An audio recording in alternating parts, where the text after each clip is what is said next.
Hello, I am Radel Paredes, faculty of the Department of Fine Arts in the University of San Carlos. I'm an artist and a printmaker and is a member of the Printmakers Association of the Philippines. I teach courses in fine arts, advertising, and cinema because I also have a master's degree in cinema studies. My current research work has focused more on the history of art, design, and cinema in Cebu, particularly in the 1910s as I saw the urgency of studying still extant copies of early newspapers in Cebu, such as the Nueva Fuerza, available at the archives of the Cebuano Study Center.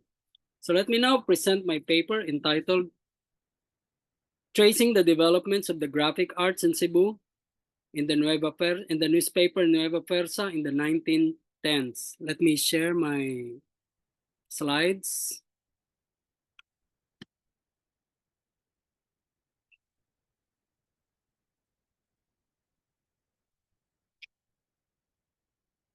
Here's the abstract.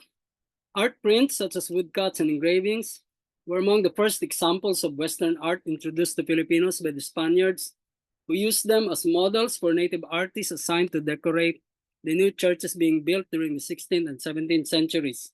Engravings, etchings, lithographs were also used by European and local artists in the 18th and 19th centuries to document Philippine life and the local flora and fauna. With the introduction of printing technology, local artists learned more techniques that they applied in illustration for books and newspaper anuncios or advertisements. With art on paper being more ephemeral, little is left of this early artistic heritage to give us a glimpse of how the art of printmaking evolved in Cebu during those years of colonization. This paper traces evidences of the persistence of this art during the early years of American occupation in Cebu in the still extant copies of the Spanish and Cebuano language newspaper Nueva Fuerza from its maiden issue in 1915 to the end of the decade. Using periodical review and critical analysis of technology, this paper seeks to reconstruct a historical account of printmaking in Cebu, focusing on the impact of technical innovations and style technique and public perception of art. It aims to provide contemporary graphic artists in Cebu historical background and a link to local heritage in the art of printmaking. So, introduction. Alongside painting and sculpture, the graphic arts or the art of printmaking and printing were forms of art that native Filipino artists produced during the Spanish and American colonial period. Woodcuts and engravings in both wood and copper plates were widely produced as illustration for religious publications, scientific books, and later for newspapers and print advertisements or anuncios. Filipino artists and printmakers also explored the use of etchings and lithographs, both as illustration techniques for religious and secular publications and as fine art. Printing was brought to Cebu during the Spanish period, which saw the emergence of several newspapers, newsletters, books, and other publications. The technology that came with printing always inspired artistic applications, but as prints are usually done on paper, they are also less likely to last longer or survive. Little is known about the impact of the evolution of the technology of printing on art in Cebu during the Spanish and American colonial periods. But the few early newspapers that survive provide hints into the evolution of the graphic arts and the local practice of fine art printmaking through the centuries. This paper looks into traces of this forgotten or lost history of the graphic arts in Cebu from copies of the local bilingual Spanish and Cebuano newspaper Nueva Fuerza from its maiden issue in 2 May 1915 to its last issue in 1919. It focuses on those early years when Cebu and the rest of the Philippines were still under the American colonial rule, analyzing the newspaper's use of typography, illustrations, photographs, and other graphic elements is based mainly on a historical review of the evolution of graphic arts technology and its impact on style, technique, and public perception of art. This study seeks to contribute to the history of art and design in Cebu during the colonial period, particularly in the field of graphic arts or printmaking. Graphic arts in the Philippines during the colonial period. It is possible that the pre-colonial Filipinos could have encountered woodblock printing trading with the Chinese and other Asian neighbors where it was commonly practiced. But there is no existing evidence of local practice in this technique of printmaking. Western art, on the other hand, was introduced in the Philippines around the 16th and 17th centuries by the Spaniards in the form of prints such as woodcuts and engravings, which served as models to be copied by the native artists and artisans tasked to decorate the newly built churches with paintings and sculptures. While the native Filipino artists soon learned to be proficient in painting and sculpture, the midway art of engraving and of reached its height in the 18th century. The earliest Philippine prints according to Visitación de la Torre, were wood engravings found in the catechisms of late 15th century religious iconography, linguistic studies, and prayer books of the 16th century, and books on a variety of subjects from the 15th and 16th centuries. End of quote. Engraving is the art of drawing on a wooden or metal plate or matrix using a graver or burin, an instrument with a sharp angled tip. Unlike relief printing such as woodcut, where a layer of ink is left on the surface of the woodblock, leaving the carved parts empty or appearing white on paper after the impression, in the engraving, ink is deposited in the grooves while the surface is wiped clean. Damp paper is then placed on top of the metal or wooden plate and ran through a press. Under the weight of the press, paper picks up the ink from the groove so the image is reproduced on it. This technique of printmaking is also called intaglio, which is the reverse of relief printing.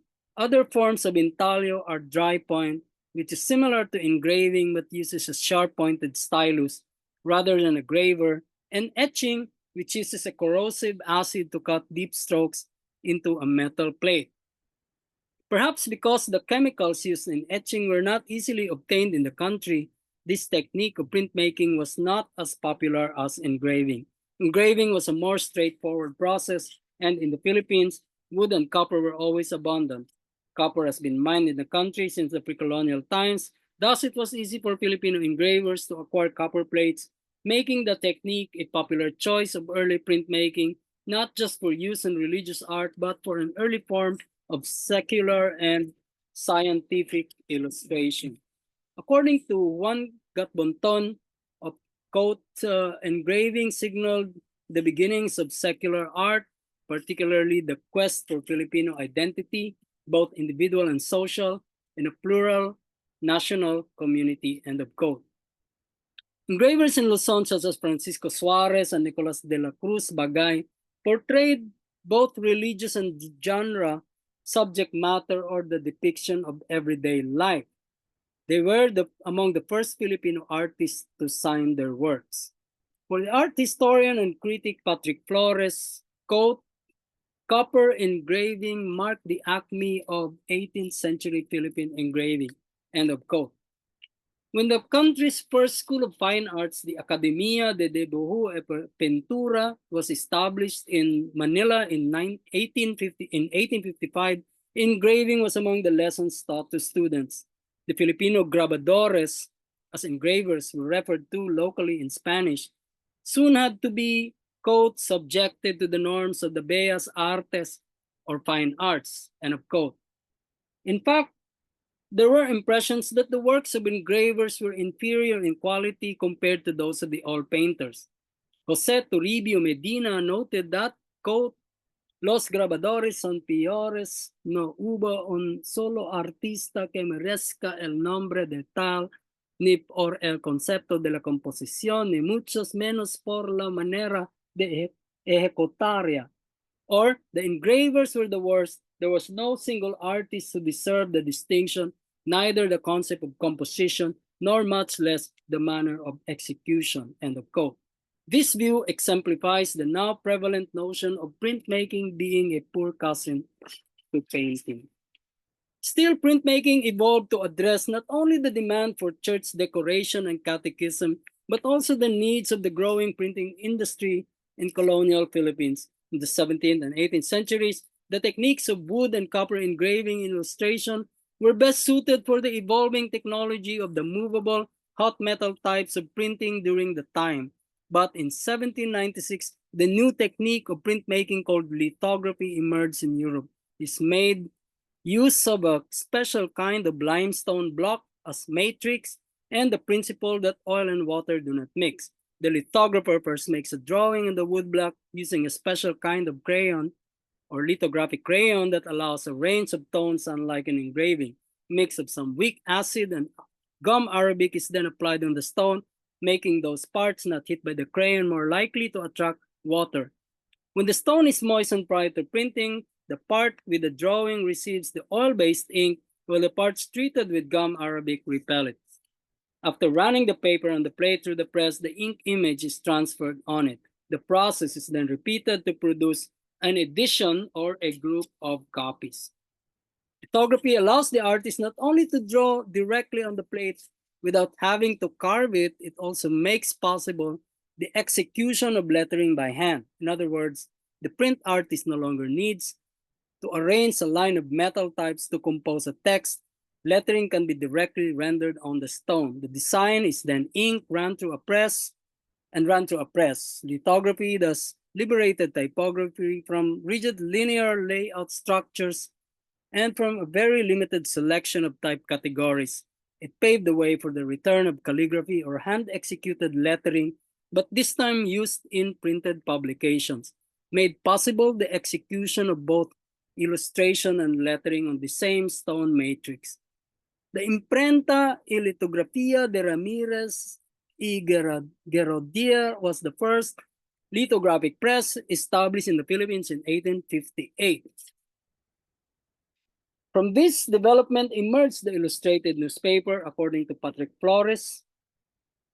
Quote, also a bustling book culture was increasingly felt in the colony as books and prints from Europe steadily streamed into the ports, end of quote. Visitacion R. de la Torre noted that, quote, with a greater demand for larger circulation, metal engraving and lithography replaced the extremely laborious medium of wood engraving. The lithographs were heavy, true-to-life representations of the commonplace, but since these were products of artists, the result spoke of authentic sensibility and cultural charm that the larger population of the country enjoyed. In other words, the readers identified with them. End of quote. With lithography, printmaking found renewed technical flexibility and potentials for artistic expression as it aspired for legitimacy as fine art. For Patrick Flores, quote, the technology of the press to a certain extent freed the graphic arts from the grooves of sculpture on paper methods and spurred the various media with the strange life of lines and light, seized as it is by the amazing alchemy of ink, acid, metal, machine, and the antipathy between oil and water. At first, lithography was limited to black and white, but in 1837, chromolithography, the chromolithograph, was introduced in France. This technique involved the use of separate stone plates for every color and tones, thus resulting in an even more realistic style that characterized the Victorian era of illustration. The Philippines soon caught up with these significant developments in printing technology. In 1878, by the way, these are examples of chromolithographs that the Filipinos made. In 1878, Manuel Blanco's Flora de Filipinas was published by the Augustinian order. So these are chromolithographs by Manuel Blanco. Contained 4 volumes of colorful botanical illustrations in chromolithography. Illustrated publications such as La Ilustración Filipina, which featured the work of Felix Martinez y Lorenzo, and the satirical weeklies Manila Alegre and Manililla, sprouted in Manila in the 1890s. Chromolithography was also adopted by the emerging art of advertising Design during the turn of the century. Quote, picture power ultimately led to the use of color in advertisements. End of quote. According to Dela, color ads became agreeable with advertisers, and soon this novelty lent a certain dynamism, excitement, and overall attraction to advertisements. When the Americans came to power at the turn of the century, a handful of periodicals already featured colored ads. End of quote.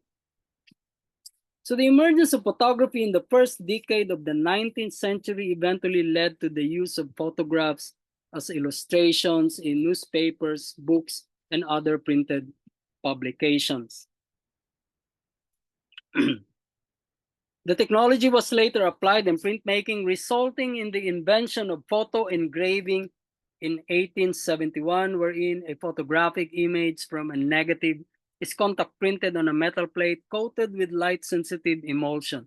The image is then etched into the metal plate using acid, as in etching. This plate is then laid out and printed together with types in a letterpress. A more advanced development came in the 1880s with the use of a half-tone screen, which converts tones and in a black and white photograph into a series of dots that could be printed with even ink application alongside letterpress types. Meanwhile, lithographic printing was also evolving into offset lithography, which enabled the transfer of the image from the stone onto a metal plate that can then be wrapped around the cylinder roller of the printing machine. The combination of half-tone process and offset lithography modernized printing at the turn of the century and continues to be used today.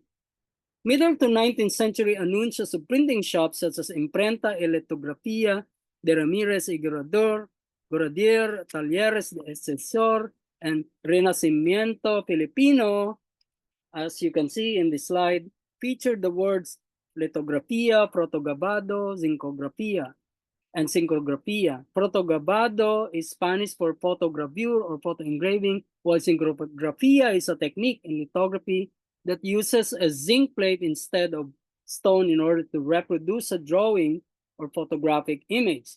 In the Renacimiento ad, as you can see in this slide, which is a lithograph rendered in the Art Nouveau style, the illustration shows a girl pouring a bottle of acid or chemical onto a metal plate with a photographic image above a vat of water. This is a depiction of the process of either photo engraving or zincography. The modern print comes to Cebu. So these are more anuncios offering lithography and photo engraving, and other printing processes from these imprentas in Manila, by the way. So these are illustrated magazines in Manila during the 1800s. So the modern print comes to Cebu. Russell Maharis described Cebu in the late 1800s as a prosperous cosmopolitan city and a cultural center with, among other things, its own printing shops and newspaper, the El Boletín de Cebu, the city's first, founded in 1886. An article by Justo Justiciero, which first appeared in El Renacimiento in 1908, listed a total of 27 regular publications that composed the Cebu press during the turn of the century. Unfortunately, almost nothing is left of these early publications in the local archives. In fact, the only newspaper that still have relatively extant copies dating back to its maiden issue in 1915 until it was forced to close down when World War II broke out is Nueva Fuerza, or New Force, a broadsheet that came in Spanish and Cebuano sections, the latter called Bag-ong Kusog, which is the newspaper's name in Cebuano. So this is the first issue of Nueva Fuerza in 2 May 1915.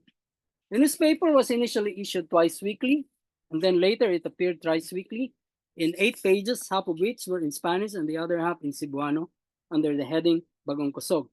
Its proprietor and director was Vicente Rama, who also owned the Cebu Press, which printed the newspaper.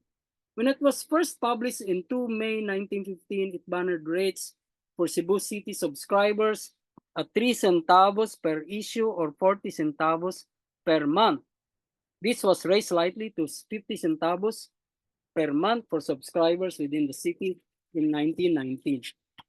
No identification was found in the pages of Nueva Fuerza in the years covered by this research that clearly identifies the specific type of printing technology used to print the revista or newspaper. However, an analysis of claims in the anuncios of its own imprenta, the Cebu Press, and those of its competitors that strangely advertised in Nueva Fuerza provide some clues as to the most common printing machines and methods used by printers of newspapers at that time. The front page of Nueva Fuerza's issue on May 1, 1916 shows a photo of Vicente Rama sitting at his desk next to his assistant administrator, Felipe Tabasa, who is seen at his own desk before a typewriter. Close inspection of this photo, which is surprisingly sharp, reveals tiny dots that indicate the use of a half-tone screen. This shows that the newspaper itself was already capable of reproducing photographs using a half-tone screen and incorporating it in types in letterpress line process as indicated by the predominantly symmetrical or justified settings of headline and body text in a grid or linear layout. It is customary in letterpress printing during the time for the page layout to be composed flat with illustrations in blocks raised to levels with the types. These are letterpress types, by the way. The use of letterpress is usually evident in the slight embossing of the letters on paper. This is generally not evident in the Nueva Fuerza, except in rare cases, such as in the anuncio for the lawyer Francisco Arias on page 2 of Nueva Fuerza in 8 February 1917, where the text is embossed quite deeply on the anuncio for Underwood typewriter at the back of the bottom front page. As you can see here in the left side of this slide. The presence of this embossing effect, a sign of the use of letterpress or relief printing, is quite confusing. When the newspaper changed its masthead or logo type in 29 August 1915, so here, as you can see here, the changes in the logo or masthead, it reported that a famous grabador or engraver from Manila named G.A. Garcia was commissioned to cut the font for the new Nueva Fuerza titulo. This new font indicates a turn from the former fat serif logotype to a more Art Nouveau style of font. The news item further said that the new masthead is not based on a type made of wood, but rather of metal. This suggests that previous logotype was made of wood and the use of wood block as base for metal plates bearing engravings or photogravure raised to same level with metal types for even ink application upon printing. It is also possible that the Nueva Fuerza was printed in the much faster machine called linotype, which enabled text to be selected by a compositor using a keyboard and instantly cast into lines of types or linotype. In those years, linotype was ideal for newspapers with very wide circulation and higher frequency. Nueva Fuerza had subscribers in nearby provinces in the Visayas and Mindanao and was later printed thrice weekly. An anuncio for Falix Printing House, a competitor that nonetheless advertised in Nueva Fuerza, boasts of its linotipia. Another technology of printing, the offset lithographic process, already existed since 1875. This involves transferring the image originally from a stone or metal plate to a rubber roller and then finally to a substrate or metal sheet to be used for printing. However, while the use of a rotary offset lithographic machine had existed since 1906, it took over letterpress only in the 1950s when entire text and images could be composed using rolls of films instead of metal types. Nueva Fuerza in the late 1910s was still years away from this technology of photo composting.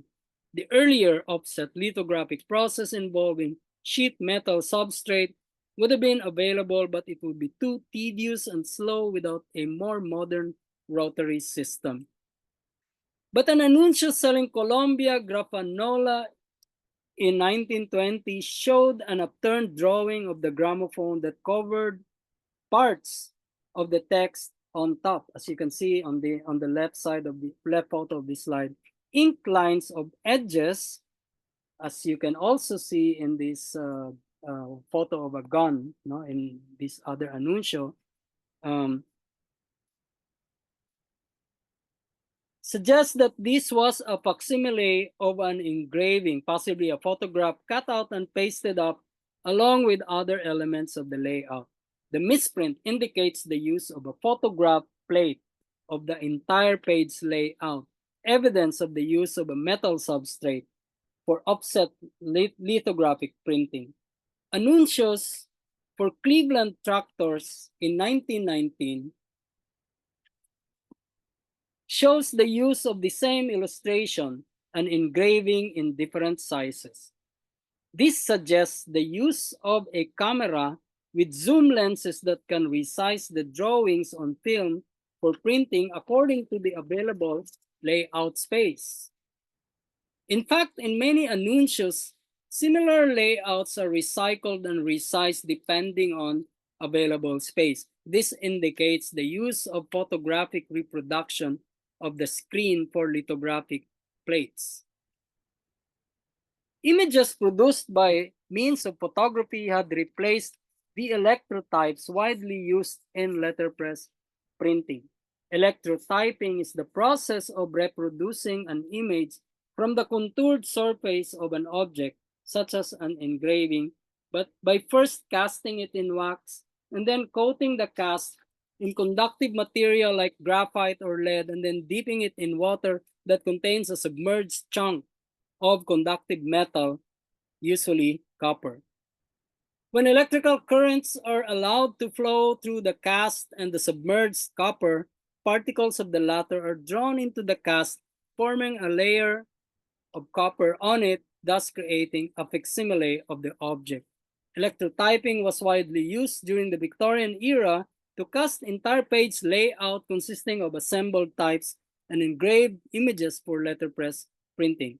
This method made possible the reproduction of small illustrations from original metal engravings, borders, and other decorative graphic elements.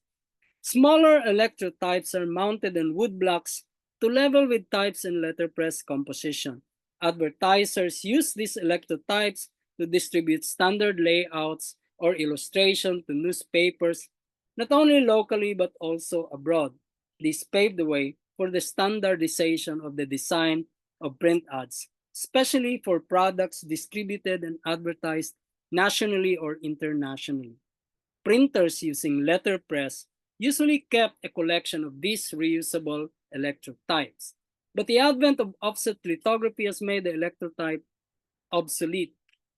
Instead, printers can now simply copy drawings, logos, and entire layouts for print ads by simply photographing them and composing them along with an arrangement of types to be converted into a metal plate. They can make a collection of these reusable photos along with Hopton screens in glass or film. As Christmas was approaching in November of 1917, the anuncio for the Cebu press reminded people to start buying its newly acquired Christmas cards, postcards, and new letras or fonts to use in those cards. The reproduction of design templates by photographic methods, either by offset lithography or halftone process, had become lucrative for local printers. The advent of photo engravings, zincography, and the halftone process of photo reproduction and offset lithography not only led to the increasing use in books and other printed publications, but also in the production of sales of greeting cards, calendars, and postcards. As you can see in this anuncio, selling greeting cards and postcards. When the local history book Reseña Historia was published by the Seminario Colegio de San Carlos, as you can see in this left photo, The news item about it in Nueva Fuerza mentions the use of 300 fotograbados or photo engravings as illustration. True to its name, the emergence of Nueva Fuerza in Cebu reflects the rise of a new era in the graphic arts. This radical transformation of printing technology is ushered in by the advent of offset lithography, which is marked by the use of photographic process in the production of plates, making it possible to use photographs and drawings with greater fidelity. This greatly speeded up the publication of books and newspapers, resulting in greater volumes of copies and more frequency of publication. The newspaper became a true medium of mass communication, and the use of photography in journalism has added to its objectivity and credibility. The advancements in printing technology also resulted in improvements in graphic design styles. Art Nouveau's organic style of illustration came with the flexibility of the lithographic process and fine art printmaking practices. Print advertising became increasingly standardized and professionalized, with designers now taking over the conceptualization of copy and layout from the printers. The years that followed saw the emergence of the advertising agencies in the Philippines and increasing professionalization and regulation of the industry. From the new technologies and commercial printing, artists were able to learn and apply them for use in fine art printmaking. Still, there is very little record of activities of artists in the field of art printmaking in Nueva Fuerza from the years covered by this study. An anuncio appearing in the newspaper in 1920 for a certain Juan Jeronimo, an artist based in Manila.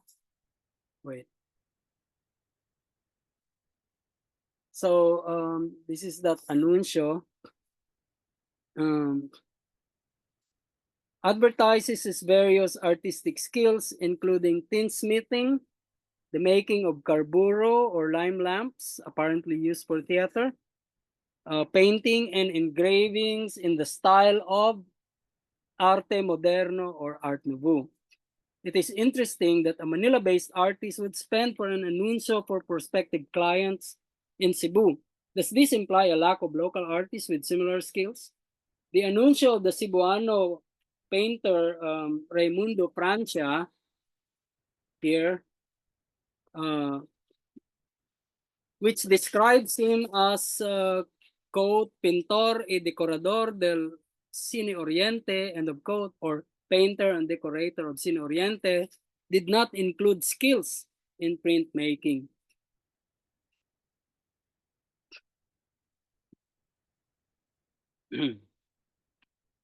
Most of the editorial cartoons and illustrations found in the newspaper were already executed in pen and ink, as you can see in these slides, rather than woodcuts or engravings that characterized graphic design prior to the advent of the halftone process and offset lithography. Just like photographs, drawings like this could now be quickly made, photographed, and converted onto a metal plate and immediately printed. This resulted in increasing use of cartoons in the newspaper, which was published regularly. The original singular drawing was turned into multiples through the lithographic printing process. Reproducing the drawings using the halftone process also enabled the printer to reduce or enlarge them according to space requirements of the layout, allowing more flexibility in the use of illustration in graphic design. The change in the printing process led to changes in preferences for style, technique, and medium in illustration. Conclusion. What little we learned from the Nueva Fuerza during the second half of the 1910s did not lead to anything that would suggest parallel developments in fine art printmaking. Perhaps the activities of the artists were just not reported. Or could it be that the artists themselves did not really feel motivated to publicize their work in the graphic arts because of the lingering public view of printmaking as inferior to painting or sculpture? due to the fact that engravings and lithographs were often produced for commercial purposes and not so much for art's sake. This suggests a prevalent notion of a hierarchy of the arts, with painting and sculpture placed on a more elevated level of the fine arts and the graphic arts in the lower rung being considered a kind of applied arts. If there is any significance of this study, it is to make the first steps in tracing the origins of how until today we have come to privilege some arts over the others.